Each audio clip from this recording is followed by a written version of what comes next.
welcome back to my channel. Today I am going to be going through all of the books that are on my physical TBR. I wanted to make this video because I feel like I haven't gone into depth about my physical TBR and talk about how long they've been on my physical TBR, reasons why I'm not reading them, and make up excuses as to why some of them have sat on my shelf for over a year. I'm first going to start off with the books I've gotten more recently because those don't need excuses. Those are just, hey, I just bought them recently. Of course I don't have time to read them, okay? I will say it's quite easy for me to do this. Yes, I buy a lot of books, but I also read a lot of books. I typically read like probably less than 10 books every month, but that's still a lot of money. Books are expensive. I literally have books that are like closer to 10 years old on my shelf from when I was reading when I was younger, and a hardcover book costs the same as a paperback these days. That seems illegal. Like, that is so embarrassing. Like, why are we doing this? So that is why I typically buy books. No, because I wouldn't have a pile of books if I bought books when I needed them, but I don't buy too many books. I don't even know what I'm saying. I'm here to say that I probably have less than 20 books on my physical TBR. Let's just get into it. I'm going to start off with the books that I've gotten more recently. This is The Locked Door by Freida McFadden. I got this book like probably 3 days ago. I really enjoy Freida McFadden's writing. I don't typically read thrillers, but it is October, it's spooky time, and this is the prime time to read thrillers. I think I am going to read this somewhat soon as like a little filler between like either romances or fantasies. Also, if you're trying to reach your reading goal for the year, I would totally recommend Freida McFadden or any other thriller because they're just so fast. You like don't even realize you've read like 100 pages in a sitting because they just move so fast. They leave off on cliffhangers every chapter. I would just recommend thrillers if you're trying to reach your reading goal, and Freida McFadden is really good at thrillers. This one is about a girl, Nora, and her dad ends up getting arrested because he was a serial killer, and then decades later she ends up being a doctor, but she finds out that someone else is killing people the same exact way her dad did, and she ends up becoming a suspect, obviously, because her dad literally killed the people the same way. But the line in here says the police can't pin anything on her as long as they don't look in her basement. So I'm like, what is going on? This is the first book. The next book would be The 7-Year Slip by Ashley Poston. I've seen literally everyone and their mother talk about this book, and I recently read The Dead Romantics and absolutely loved it. I just felt so much while reading that book, and I absolutely loved the writing. So I thought I would give The 7-Year Slip a try. I think this one is about a girl. Her aunt dies and she ends up getting the apartment, but in that apartment is like a man, and she finds out that he's 7 years in the past. I'm really interested to see how this one's gonna work because it literally says same place, different time. They're 7 years apart. Like, he's 7 years in the past, she's 7 years in the future. Please let me know how that's gonna work. I guess I'm gonna figure it out when I read the book.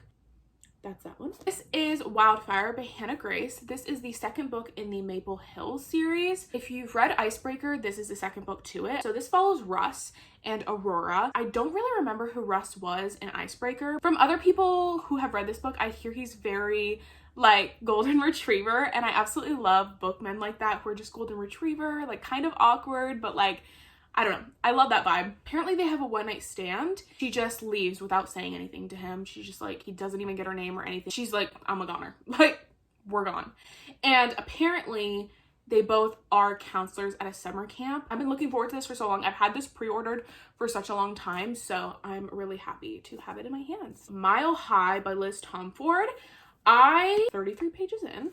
I actually haven't read much of this one, but I'm going to start reading more of this tonight because I'm filming a video and this book's going to be in it. I have been so excited to read this book for such a long time.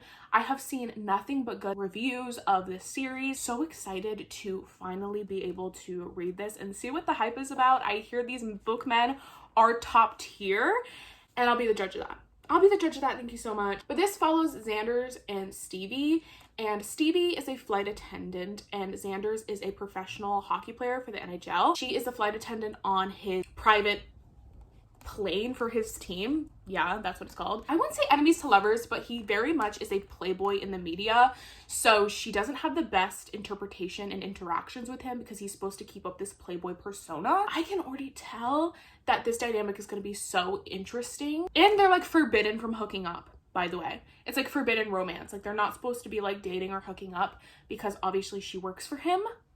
So that's a great dynamic as well. Then we have the second book, which is The Right Move by Liz Tomford. I hear this one is better than the first one. I hear that the male main character Ryan is everyone's favorite book boyfriend. Like, I mean, everyone and their mom raves about Ryan. He is also a professional athlete. I think he plays basketball. Indy, who is actually a co-worker of Stevie. Let's do a family tree drawing, everyone. Stevie is siblings with Ryan, and Indy is Stevie's friend. So it is best friend's brother trope, which is so good. I think it's fake dating as well. And I hear that the male main character is all about acts of service and just subtle ways of showing that he cares for the female main character. So I love that. But yeah, that's what this book is. At the end of the video, I'm also going to be talking about all the books I have pre-ordered or ordered that are like coming to me. So I'll talk about those because those are technically on my physical TBR because I do have them ordered. So we'll get into those. Then I have Dance of Thieves by Mary E. Pearson. I've had this one on my TBR for like maybe 3 months. I actually still have no idea what this book is really about. I put this on my fall TBR and I'm really hoping to get to them. It is a fantasy, but I know they have little bits of romance, and I think it's enemies to lovers. I really don't know what this one's about. It doesn't say much on the back either.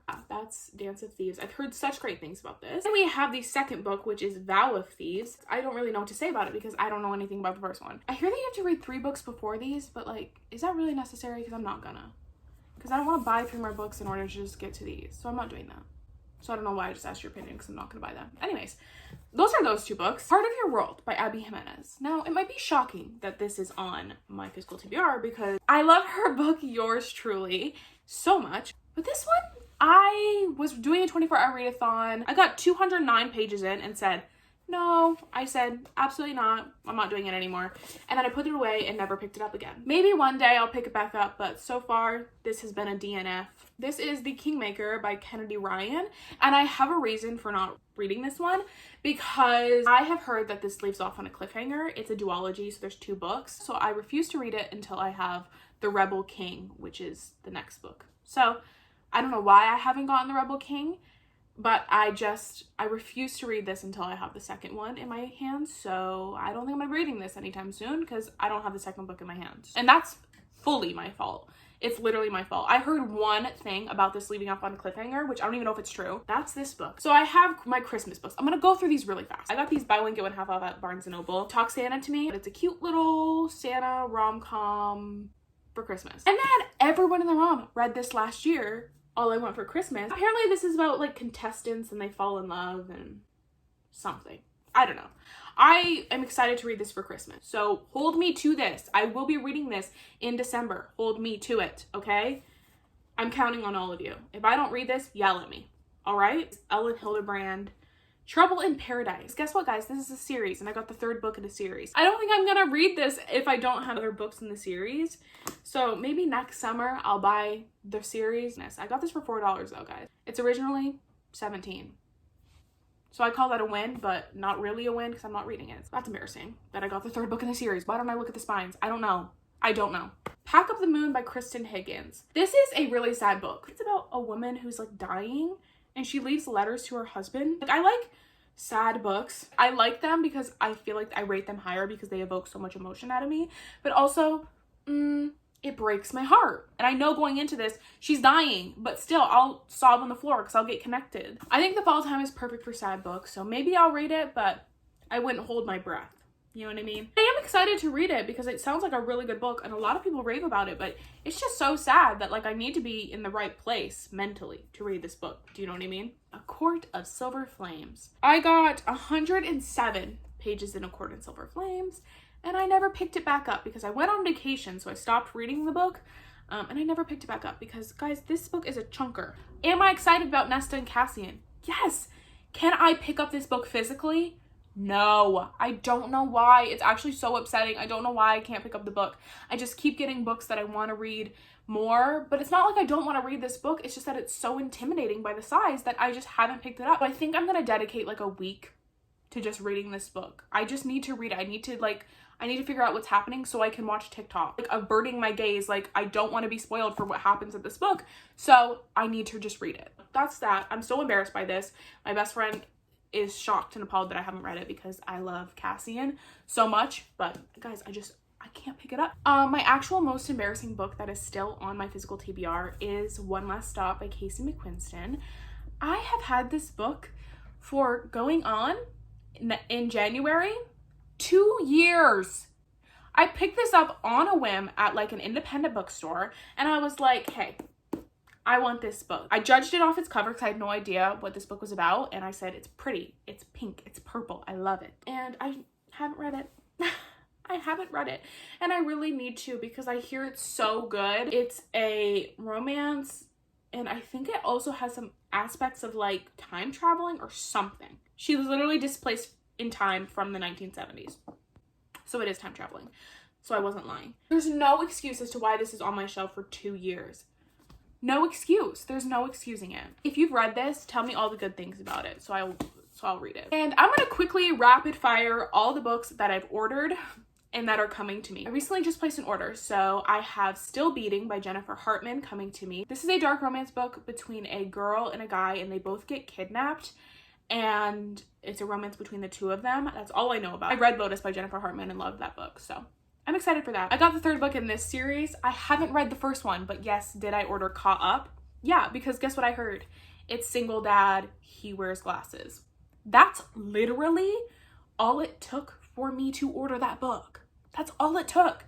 Single dad, glasses, and nanny trope, I'm pretty sure. That's all it takes for me to order a book. I'm not even joking. Then I ordered Sable Peak, which is the last book in the Eden series. I have all of the Eden's books, so I needed to get Sable Peak. It's about Mateo and another girl, so I'm excited for that one. I've been waiting for Mateo since we got introduced to him because he was like kind of a mysterious character who just wasn't there. So yeah. Then I got Hopeless by Elsie Silver, which is the last book in the Chestnut Spring series. This book is, as soon as it's on my doorstep, I will be ripping open the package and immediately reading it.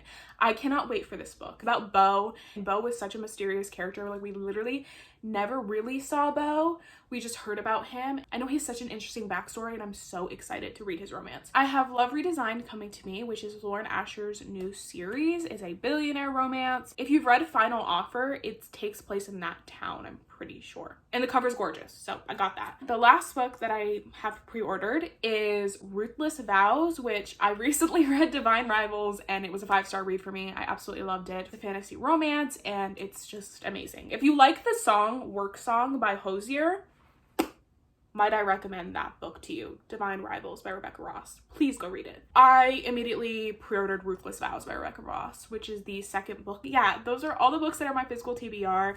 I would say it's pretty good, but like, I could do better. Thank you guys so much for watching this video. If you liked it, please give it a thumbs up and comment down below, and subscribe if you want to see more of my face. I really appreciate you all being here, and I just want to say thank you guys so much for 700 subscribers. I am so grateful that all of you are here and subscribed. I really appreciate all of you. This is a dream of mine, having this little community that we have together. I love it. So thank you guys for watching, and I will see you guys in the next video. Bye!